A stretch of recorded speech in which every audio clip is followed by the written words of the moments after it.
So we continue with the Samyutta Nikaya Suttas. Today is 21st of July, and we are on the 9th Samyutta, the 9th chapter, Vana Samyutta. The verses that have to do with the forest, or the woods, those monks who lived in the woods, their experiences. So now we come to 9.13. It's on page 302. On one occasion, a number of monks were dwelling among the Kosalans in a certain woodland thicket. They were restless, puffed up, personally vain, rough-tongued, rambling in their talk, muddle-minded, without clear comprehension, unconcentrated, scatterbrained, loose in their sense faculties. Then the Devata that inhabited that woodland thicket, having compassion for those monks, desiring their good, desiring to stir up a sense of urgency in them, approached them and addressed them in verses. In the past, the monks lived happily, the disciples of Gautama. Without wishes, they sought their alms. Without wishes, they used their lodgings. Having known the world's impermanence, they made an end to suffering. But now, like headmen in a village, they make themselves hard to maintain. They eat and then lie down, infatuated in others' homes. Having reverently saluted the Sangha, I here speak only about some. They are rejected, without protector, become just like the dead. My statement is made with reference to those who dwell in negligence. As for those who dwell in diligence, to them I humbly pay homage. Then those monks, stirred up by that Devata, acquired a sense of urgency. This is another one of the suttas where the Deva, out of compassion for the lazy monks, come to stir them up so that they become more diligent. Because if they know that somebody is watching them, then they dare not become so lazy. 9.14. On one occasion, a certain monk was dwelling among the Kosalans in a certain woodland thicket. Now on that occasion, when he had returned from his alms round, after his meal, that monk used to descend into a pond and sniff a red lotus. Then the Devata that inhabited that woodland thicket, having compassion for that monk, desiring his good, desiring to stir up a sense of urgency in him, approached him and addressed him in verse. When you sniff this lotus flower, an item that has not been given, this is one factor of theft. You, dear sir, are a thief of scent. And the monk said, I do not take, I do not damage. I sniff the lotus from afar. So for what reason do you say that I am a thief of scent? One who digs up the lotus stalks, one who damages the flowers, one of such rough behavior, why is he not spoken to? And the Deva said, when a person is rough and fierce, badly soiled like a nursing cloth, I have nothing to say to him, but it's to you that I ought to speak. For a person without blemish, always in quest of purity, even a mere hair's tip of evil appears as big as a cloud. And the monk said, surely, Spirit, you understand me, and you have compassion for me.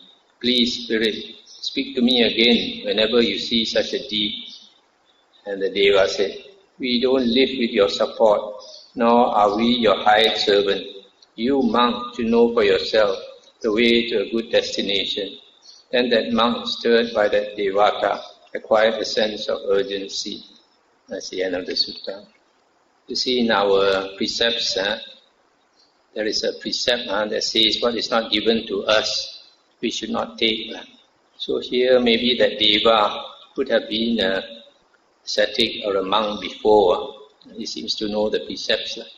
So he advised this monk that what is not given to you, why do you steal the scent of the flower? And the monk said, I don't damage the flower, I only smell it. Why don't you go and criticize those who dig up the lotus stalks, who damage the flowers, etc. Then he said, those people are not worth speaking to. Probably it means that even he speaks to them, they won't heed his advice. But he says, you are different, you are quite pure. That's why I ought to speak to you. So the monk said, I appreciate that, and asked the Deva to advise him again. But the Deva said, I'm not your servant. So it's interesting. So now we come to the next chapter, Yakkha Sangyutta. Discourses connected with Yakkhas. Yakkhas are a type of Devas. They belong to the lowest heaven, and the second lowest heaven. The lowest heaven is under the Chatu Maharajikas, the four great kings. So these Yakkhas, they might be mountain spirits, cave spirits and all that. And they might also, even the Sakadeva Raja, the Tavatimsa heaven, I think those devas are also sometimes called Yakkhas. 10.2. On one occasion, the Blessed One was dwelling at Rajagaha on Mount Vulture Peak.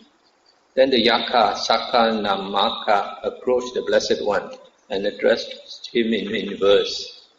Having abandoned all the knots as one fully released, it isn't good for you, an ascetic, to be instructing others. And the Buddha said, if, O Sakka, for some reason intimacy with anyone should arise, the wise man ought not to stir his mind with compassion towards such a person. But if with a mind clear and pure, he gives instructions to others, he does not become fettered by his compassion and sympathy. That's the end of the sutta. So here this Yakkha, these Yakkhas, because they have psychic power, they can read the minds of human beings. What we think, our thoughts, they can read. But they don't have the ability to judge deeply. So like in this case, he doesn't know that the Buddha is enlightened. So he thinks the Buddha is an ascetic. He should be meditating all the while. He should not be a busybody and teach others the Dhamma. And the Buddha says, if a person like him, he does not become fettered by his teaching, then it's all right for him to teach. 10.3. On one occasion, the Blessed One was dwelling at Gaya at the Tangkita bed, the haunt of the Yakkha Suchiloma. Now on that occasion, the Yakkha Kara and the Yakkha Suchiloma were passing by not far from the Blessed One. Then the Yakkha Kara said to the Yakkha Suchiloma, that is an ascetic.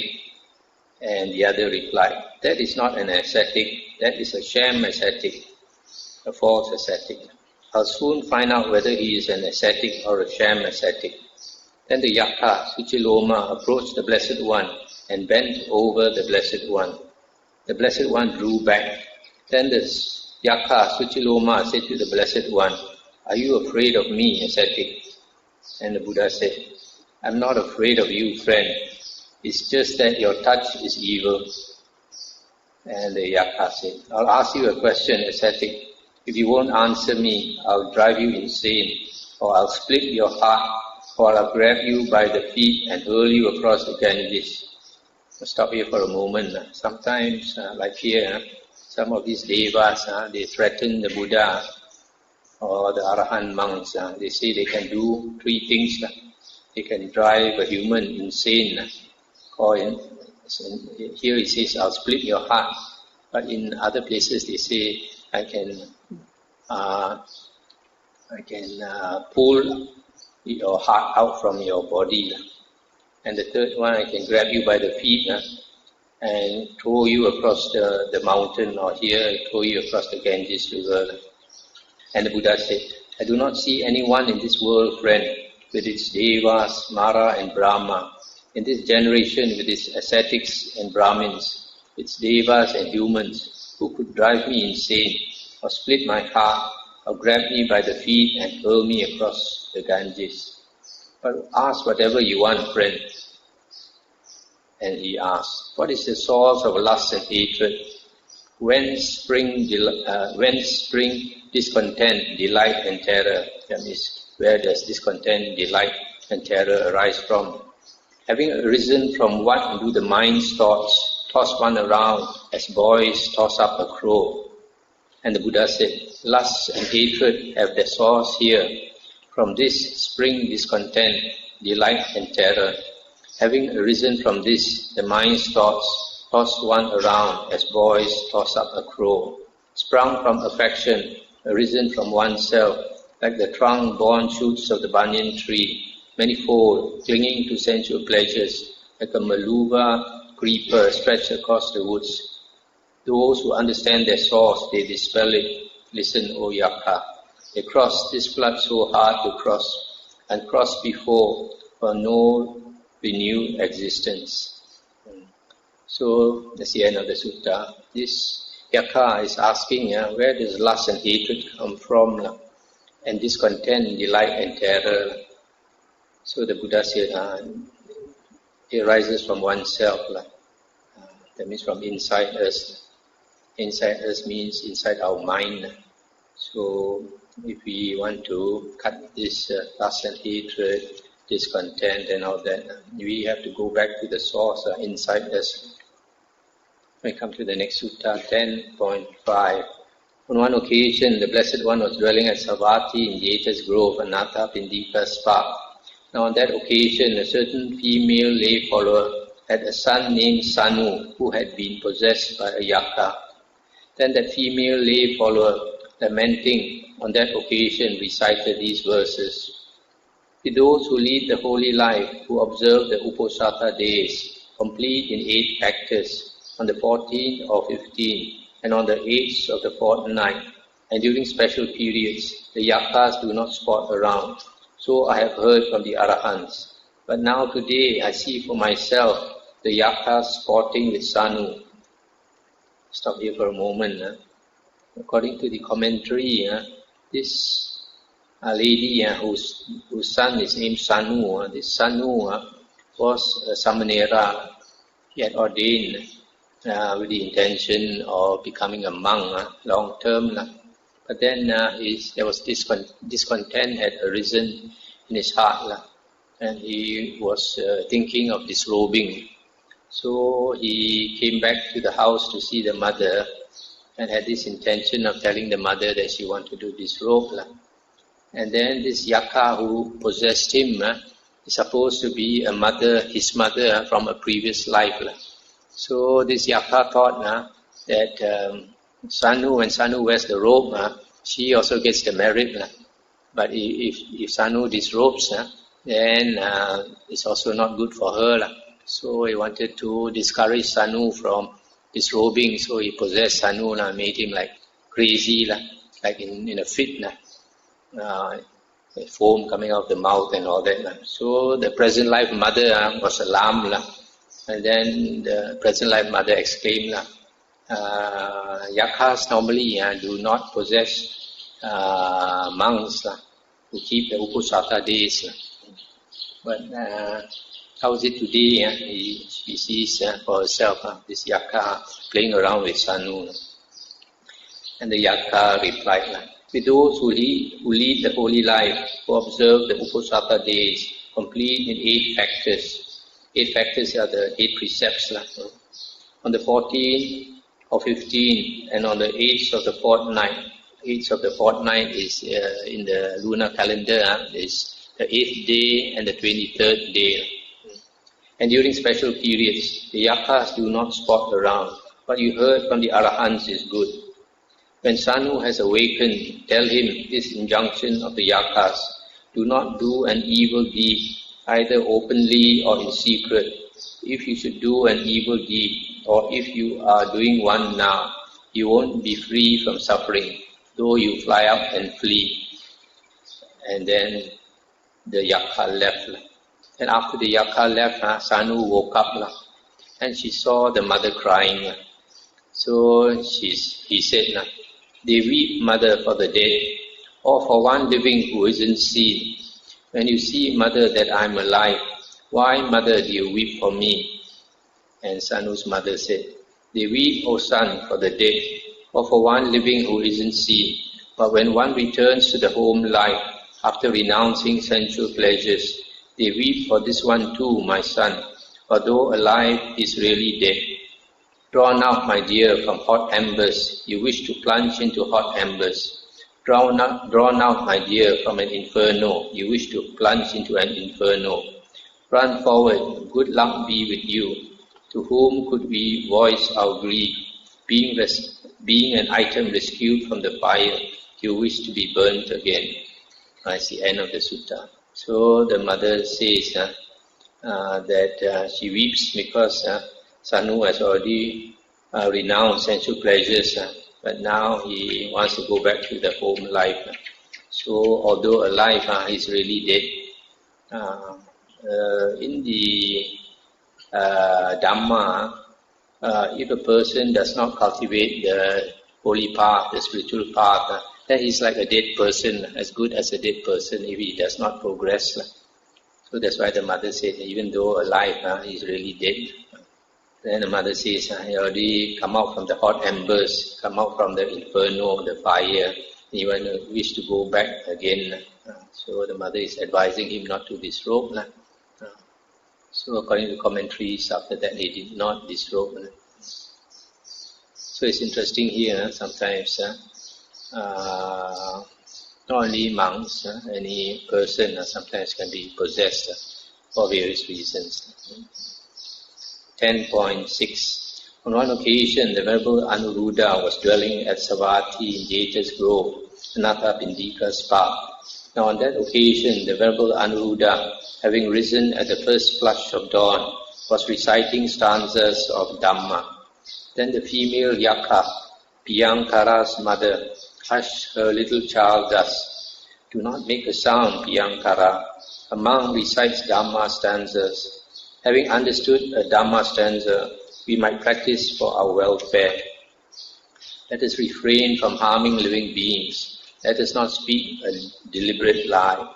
We should train ourselves in virtue. Perhaps we will be freed from the goblin realm." That's the end of the sutta. So you see this Yakkha, because Yakkha, she was in a very low Deva realm. Sometimes they are known as earthbound Devas.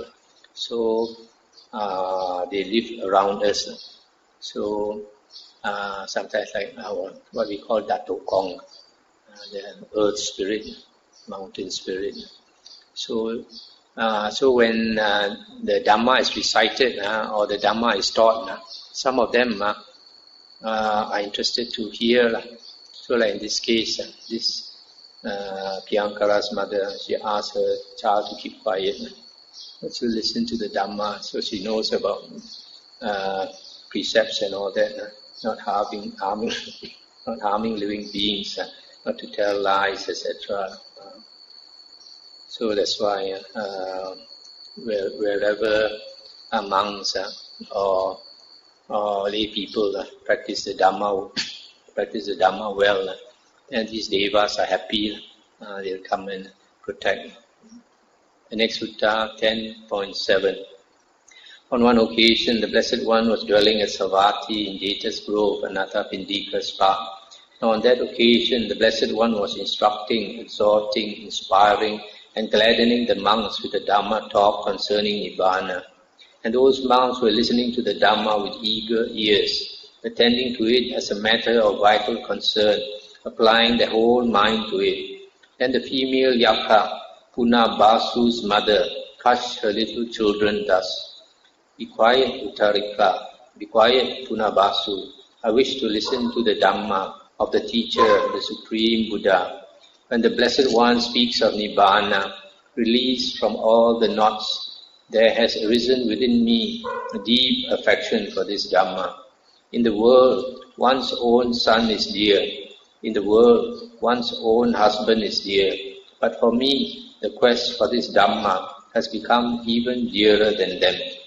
For neither one's own son nor husband, though dear, can release one from suffering, as listening to true Dhamma frees one from the suffering of living beings.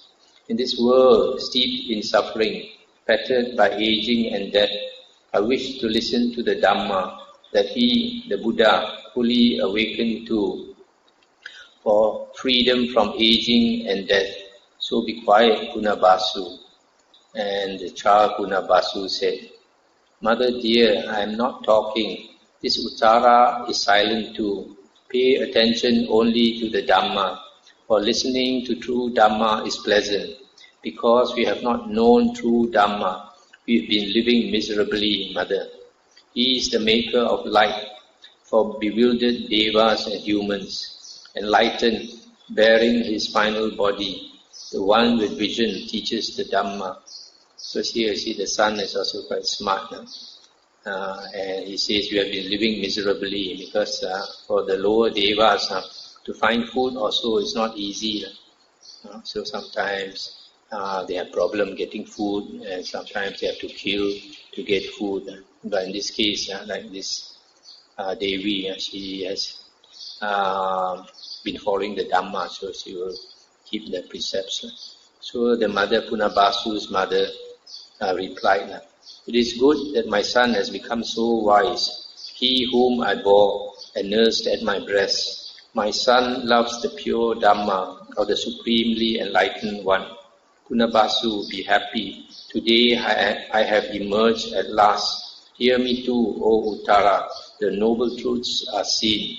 It's the end of the sutta. So here she's telling the children, be happy. Today she has emerged. Probably what she means, she says the Four Noble Truths are seen. That means she has entered the stream. She believes that she has understood the Dhamma and become a stream enterer. So we see in the suttas, it is said, suttas and the Vinaya, quite often the devas, they come to listen to the Dhamma. And devas and devis, they listen to the Dhamma and they understand it and they have attained a stream entry. 10.8. On one occasion, the Blessed One was dwelling at Rajagaha in the cool grove. Now on that occasion, the householder Anathapindika had arrived in Rajagaha on some business. He heard a Buddha, it is said, has arisen in the world. He wanted to go and see the Blessed One immediately, but it occurred to him, it is not the right time to go and see the Blessed One today. I will go and see the Blessed One early tomorrow morning. Let's stop here for a moment. Here, this Anathapindika, he had not met the Buddha yet. So he was doing business and he came to Rajagaha and heard that there is a Buddha, enlightened one around. So he wanted to see the Buddha, but he thought it's too late in the evening or in the afternoon, not a good time to disturb the Buddha. So he decided he'll go the next morning. He lay down with his mindfulness directed to the Buddha. And during the night, he got up 3 times, thinking it was morning. Then the householder, Anathapindika, approached the gate of the charnel ground. Non-human beings opened the gate. Then the householder, Anathapindika, was leaving as the householder, Anathapindika, was leaving the city, the light disappeared and darkness appeared. Fear, trepidation and terror arose in him, and he wanted to turn back. But the Yakkha, Sivaka, invisible, made the proclamation. 100,000 elephants, 100,000 horses, 100,000 mule-drawn chariots, 100,000 maidens, adorned with jewelry and earrings, are not worth a 16th part of a single step forward. Go forward, householder, go forward, householder.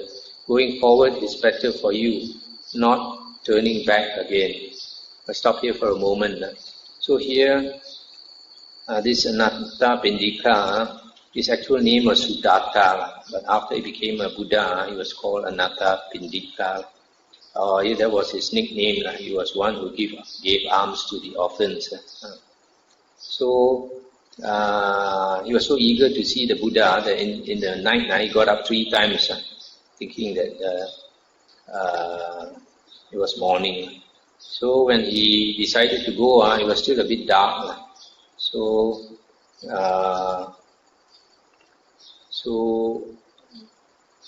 when he went, I think the non-human beings approached, opened the gate and provided light for him. And then later the light disappeared, and then he got fearful, and then the Yakkha Sivaka proclaimed to him all these 100,000 elephants, horses, maidens, etc., jewelry, etc., is not worth the 16th part of a single step forward. So encourage him to go forward and see the Buddha. Then the darkness disappeared and light appeared to the householder Anathapindika, and the fear, trepidation and terror that had arisen in him subsided. Then the second time, as he went, the light disappeared and darkness appeared, and he got frightened. And when he got frightened, he wanted to turn back. The Yakkha Sivaka again proclaimed, asked him to go forward. A third time this thing happened. The light disappeared and darkness appeared before the householder Anathapindika. Fear, trepidation and terror arose in him, and he wanted to turn back. But the third time the Yakkha Sivaka, invisible, made a proclamation. 100,000 elephants, 100,000 horses, 100,000 mule-drawn chariots, 100,000 maidens, adorned with jewelry and earrings, are not worth the 16th part of a single step forward. Go forward, householder, go forward, householder. Going forward is better for you, not turning back again. Then the darkness disappeared and light appeared to the householder Anathapindika, and the fear, trepidation and terror that had arisen in him subsided. Then the householder Anathapindika approached the Blessed One in the cool grove. Let's stop here for a moment. Sometimes when we want to do something good, sometimes karmic obstructions seem to come. So it's like testing you, whether you are sincere or not. If you are sincere, especially in the holy path, when all these obstacles come, you are determined enough, all the obstacles will melt away. They stated somewhere, I remember reading, that the Buddha says, if a person is determined enough, even the devas cannot block him, cannot obstruct him. So it's important that we know what we are doing. If you know what you are doing is worth doing, however difficult it is, or however much obstacles come, we still persist, and then only we can achieve what we want. If we do things half-heartedly in this world, we can never succeed, we can never get success. So determination, sincerity, all these are very, very important. Always remember, sometimes Mara or other karmic obstacles can come to obstruct you, just to see whether you are sincere enough, whether you are determined enough. Now on that occasion, the Blessed One, having risen at the first flush of dawn, was walking back and forth in the open. The Blessed One saw the householder Anathapindika coming in the distance. He descended from the walkway, sat down in the seat that was prepared, and said to the householder Anathapindika, "Come, Sudatta." Then the householder Anathapindika, thinking, the Blessed One has addressed me by my name, thrilled and elated, prostrated himself right on the spot with his head at the Blessed One's feet, and said to him, "I hope, Venerable Sir, that the Blessed One slept well." And the Buddha said, "Always indeed he sleeps well, the Brahmana who is fully quenched, who does not cling to sensual pleasures, cool at heart, without acquisitions or without attachments, having cut off all attachments, having removed care from the heart, the peaceful one sleeps well, having attained peace of mind." And that's the end of the sutta. So here describes how Anathapindika had the first meeting with the Buddha. So the Buddha says he always sleeps well.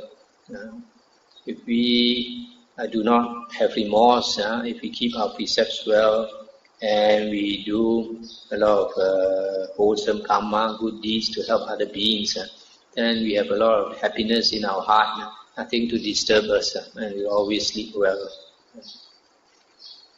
Next sutta, 10.12. Thus have I heard. On one occasion, the Blessed One was dwelling at Alavi, the haunt of the Yakkha Alavaka. Then the Yakkha Alavaka approached the Blessed One and said to him, "Get out, ascetic." "All right, friend," the Blessed One said, and he went out. "Come in, ascetic."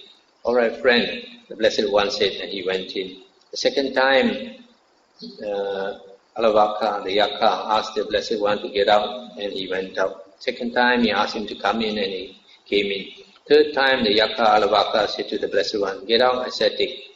And the Buddha said, "All right, friend," and he went out. "Come in, ascetic." "All right, friend," the Blessed said, and he went in. The fourth time, the Yakkha Alavaka said to the Blessed One, "Get out, ascetic." And the Buddha said, "I won't go out, friend. Do whatever you have to do."